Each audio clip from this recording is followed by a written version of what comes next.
An anthology of readings of Almighty God's words.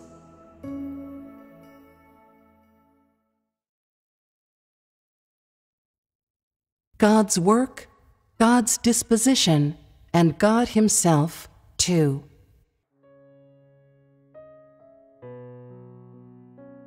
Job's unshakable integrity brings shame upon Satan and causes it to flee in panic.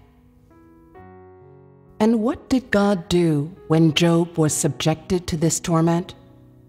God observed and watched and awaited the outcome. As God observed and watched, how did He feel? He felt grief-stricken, of course. But as a result of his grief, could he have regretted his permission to Satan to tempt Job? The answer is no, he could not have. For he firmly believed that Job was perfect and upright, that he feared God and shunned evil. God had simply given Satan the opportunity to verify Job's righteousness before God and to reveal its own wickedness and contemptibility. It was, furthermore, an opportunity for Job to testify to his righteousness and to his fear of God and shunning of evil before the people of the world, Satan, and even those who follow God. Did the final outcome prove that God's assessment of Job was correct and without error? Did Job actually overcome Satan? Here we read of the archetypal words spoken by Job, words which are proof that he had overcome Satan. He said, "Naked came I out of my mother's womb, and naked shall I return thither." This is Job's attitude of obedience toward God. Next, he then said, "Jehovah gave, and Jehovah has taken away. Blessed be the name of Jehovah." These words, spoken by Job, prove that God observes the depths of man's heart, that He is able to look into the mind of man, and they prove that His approval of Job is without error, that this man, who was approved by God, was righteous. Jehovah gave, and Jehovah has taken away. Blessed be the name of Jehovah. These words are Job's testimony to God. It was these ordinary words that cowed Satan, that brought shame upon it and caused it to flee in panic, and moreover, that shackled Satan and left it without resources. So too did these words make Satan feel the wondrousness and might of the deeds of Jehovah God, and allow it to perceive the extraordinary charisma of one whose heart was ruled by the way of God. Moreover, they demonstrated to Satan the powerful vitality shown by a small and insignificant man in adhering to the way of fearing God and shunning evil. Satan was thus defeated in the first contest. Despite its hard-earned insight, Satan had no intention of letting Job go, nor had there been any change in its malicious nature. Satan tried to carry on attacking Job, and so once more came before God. Next, let us read the scriptures of the second time that Job was tempted. 3. Satan once more tempts Job. Sore boils break out across Job's body. A. The words spoken by God. Job chapter 2, verse 3. And Jehovah said to Satan, "Have you considered my servant Job, that there is none like him in the earth, a perfect and an upright man, one that fears God and eschews evil? And still he holds fast his integrity, although you moved me against him, to destroy him without cause." Job chapter 2, verse 6. And Jehovah said to Satan, Behold, he is in your hand, but save his life. B. The words spoken by Satan. Job chapter 2, verses 4 through 5. And Satan answered Jehovah and said, Skin for skin, yes, all that a man has will he give for his life. But put forth your hand now, and touch his bone and his flesh, and he will curse you to your face. C. How Job deals with the trial. Job chapter 2, verses 9 through 10. Then said his wife to him, Do you still retain your integrity? Curse God and die. But he said to her, You speak as one of the foolish women speaks. What? Shall we receive good at the hand of God, and shall we not receive evil? In all this did not Job sin with his lips. Job chapter 3, verse 3. Let the day perish wherein I was born, and the night in which it was said, There is a man-child conceived. Job's love of the way of God surpasses all else. The scriptures document the words between God and Satan as follows. And Jehovah said to Satan, Have you considered my servant Job, that there is none like him in the earth, a perfect and an upright man, one that fears God and eschews evil? And still he holds fast his integrity, although you moved me against him, to destroy him without cause. Job chapter 2, verse 3. In this exchange, God repeats the same question to Satan. It is a question that shows us Jehovah God's affirmative assessment of what was demonstrated and lived out by Job during the first trial, and one that is no different to God's assessment of Job before he had undergone Satan's temptation. Which is to say, before the temptation came upon him, in God's eyes, Job was perfect, and thus God protected him and his family and blessed him. He was worthy to be blessed in God's eyes. After the temptation, Job did not sin with his lips because he had lost his property and his children, but continued to praise the name of Jehovah. His actual conduct made God applaud him and give him full marks. For in the eyes of Job, his offspring or his assets were not enough to make him renounce God. God's place in his heart, in other words, could not be replaced by his children or any piece of property. During Job's first temptation, he showed God that his love for him and his love for the way of fearing God and shunning evil surpassed all else.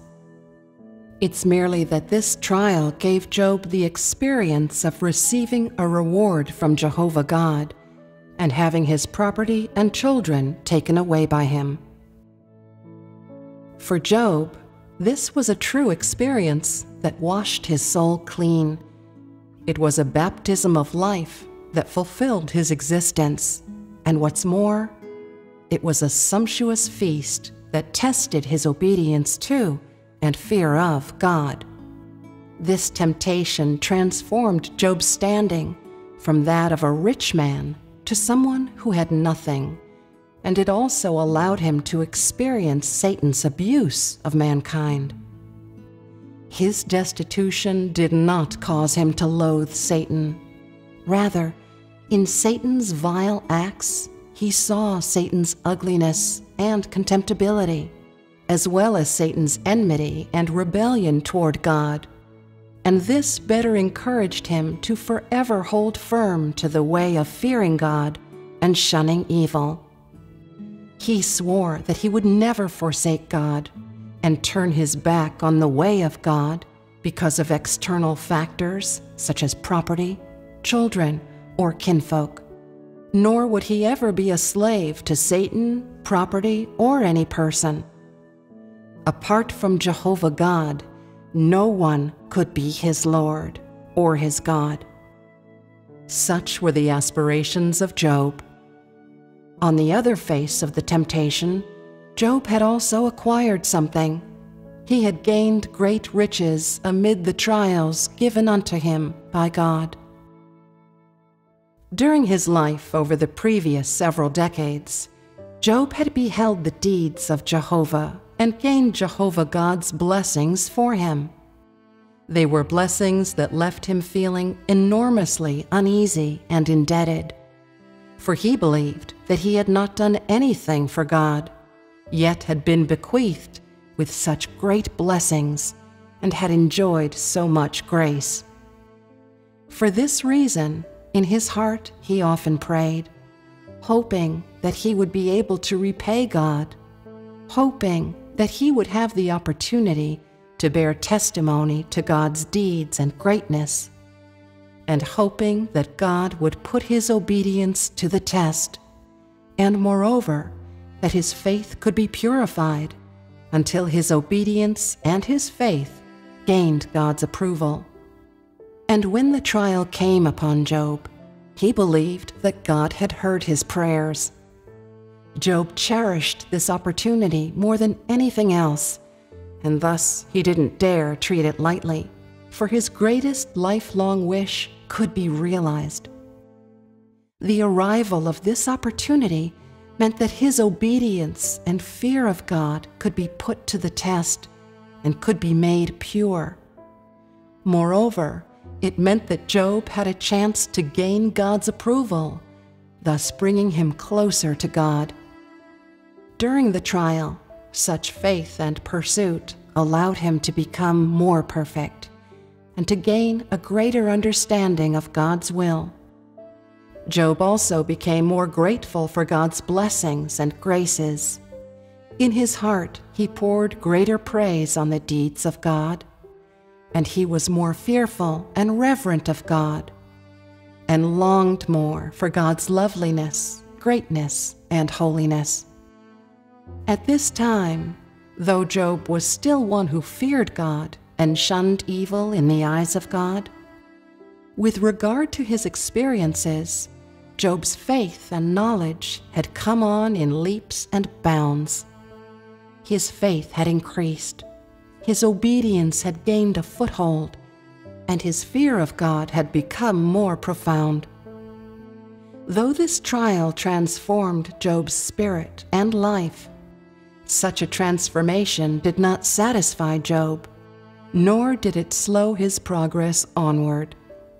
At the same time as calculating what he had gained from this trial, and considering his own deficiencies, he quietly prayed, waiting for the next trial to come upon him, because he yearned for his faith, obedience, and fear of God to be elevated during the next trial of God.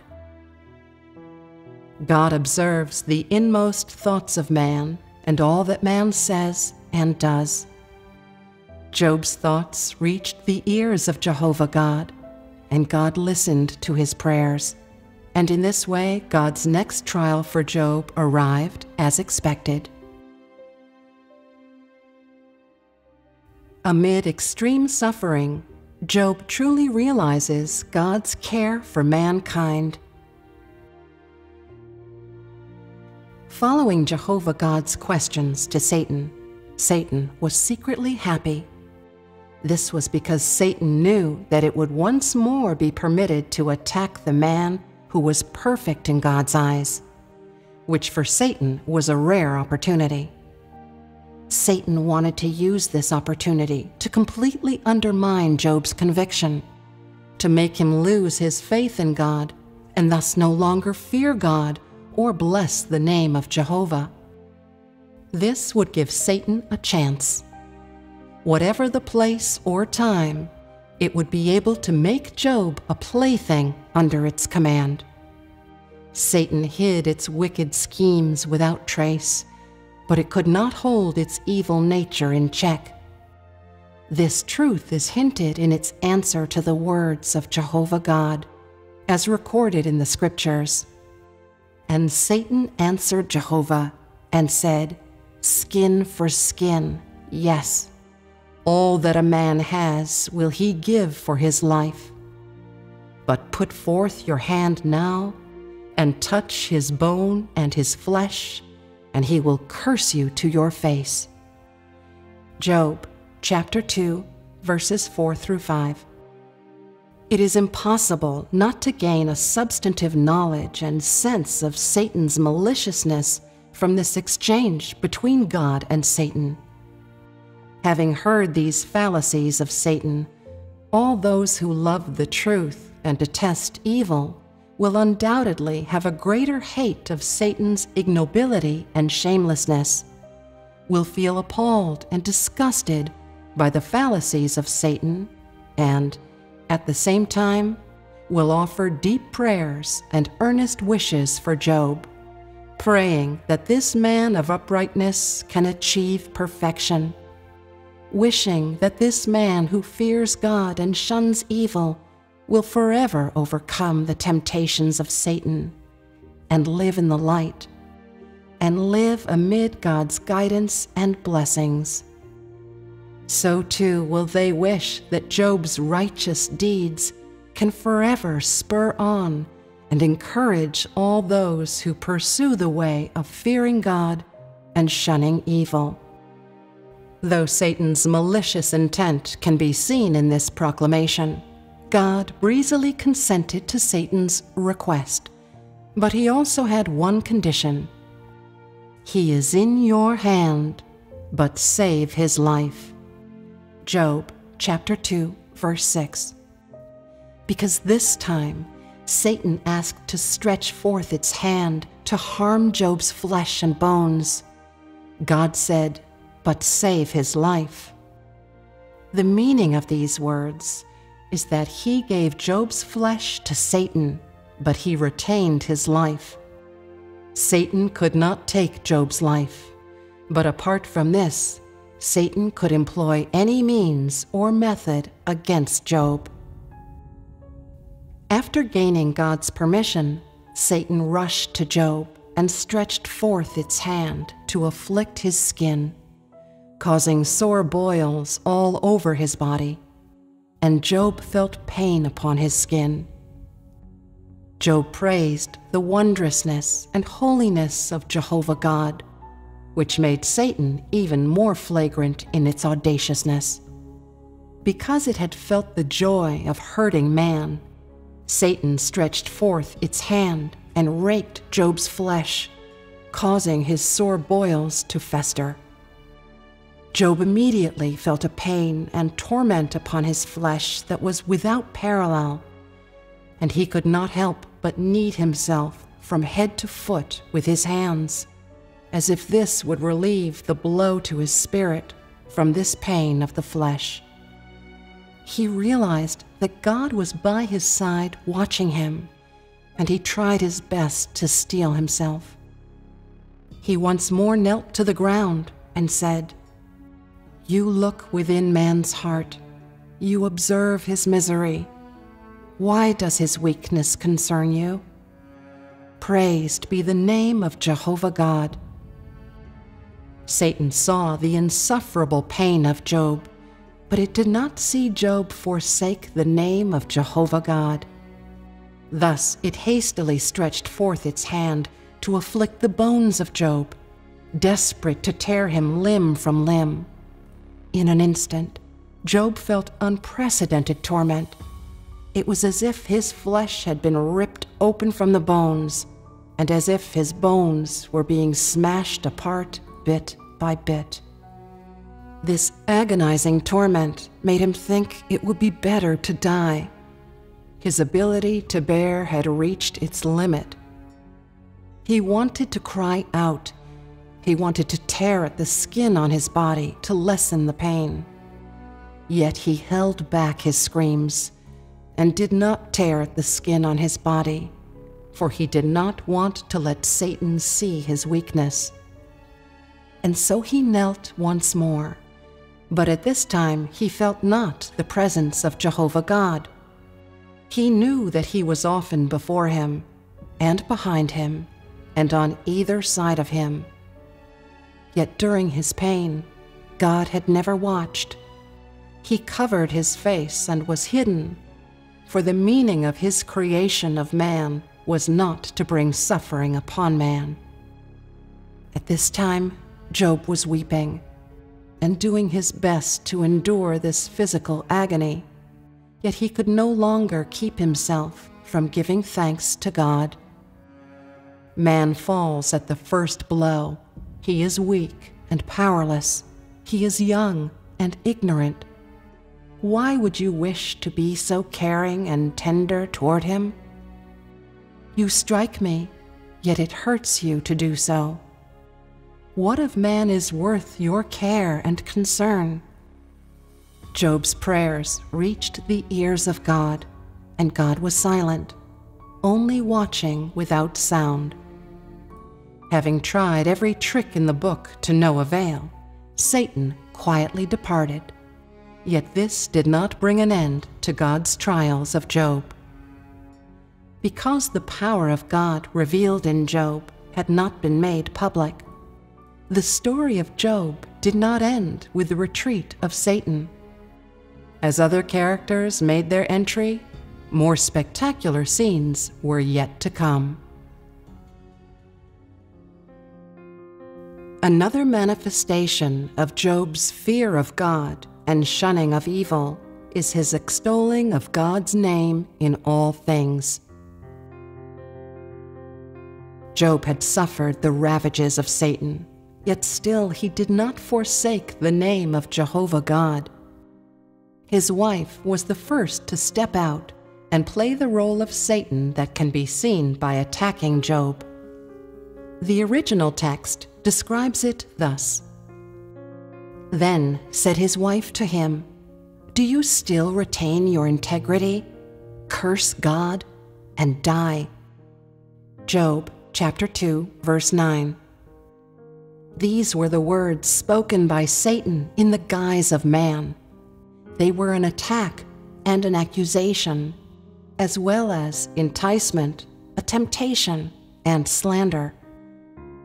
Having failed in attacking Job's flesh, Satan then directly attacked Job's integrity, wishing to use this to make Job give up his integrity, renounce God, and stop living.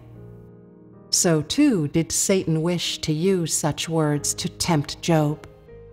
If Job forsook the name of Jehovah, he need not endure such torment, could free himself from the torment of the flesh. Faced with the advice of his wife, Job reprimanded her by saying, "You speak as one of the foolish women speaks. What? Shall we receive good at the hand of God, and shall we not receive evil?" Job chapter 2, verse 10. Job had long known these words, but at this time the truth of Job's knowledge of them was proven. When his wife advised him to curse God and die, her meaning was, "Your God treats you thus, so why not curse him? What are you doing still living? Your God is so unfair to you, yet still you say, 'Blessed be the name of Jehovah.' How could he bring disaster upon you when you bless his name? Hurry up and forsake the name of God, and follow him no more. In this way your troubles will be over." At this moment, there was produced the testimony that God wished to see in Job. No ordinary person could bear such testimony, nor do we read of it in any of the stories of the Bible. But God had seen it long before Job spoke these words. God merely wished to use this opportunity to allow Job to prove to all that God was right. Faced with the advice of his wife, Job not only didn't give up his integrity or renounce God, but he also said to his wife, "Shall we receive good at the hand of God, and shall we not receive evil? Do these words carry great weight? Here, there is only one fact capable of proving the weight of these words. The weight of these words is that they are approved of by God in His heart. They are what was desired by God.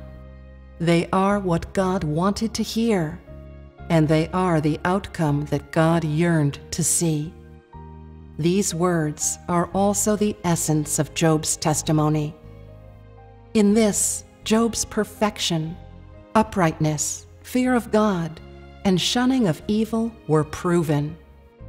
The preciousness of Job lay in how, when he was tempted, and even when his whole body was covered with sore boils, when he endured the utmost torment, and when his wife and kinfolk advised him, he still uttered such words.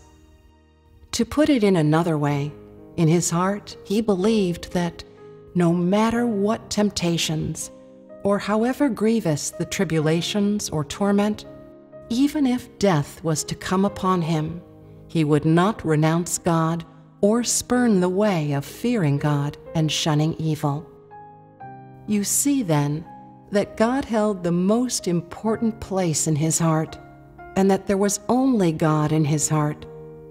It is because of this that we read such descriptions of him in the Scriptures as, "In all this did not Job sin with his lips." Not only did he not sin with his lips, but in his heart he did not complain about God. He did not say hurtful words about God, nor did he sin against God. Not only did his mouth bless the name of God, but in his heart he also blessed the name of God. His mouth and heart were as one. This was the true Job seen by God, and this was the very reason why God treasured Job.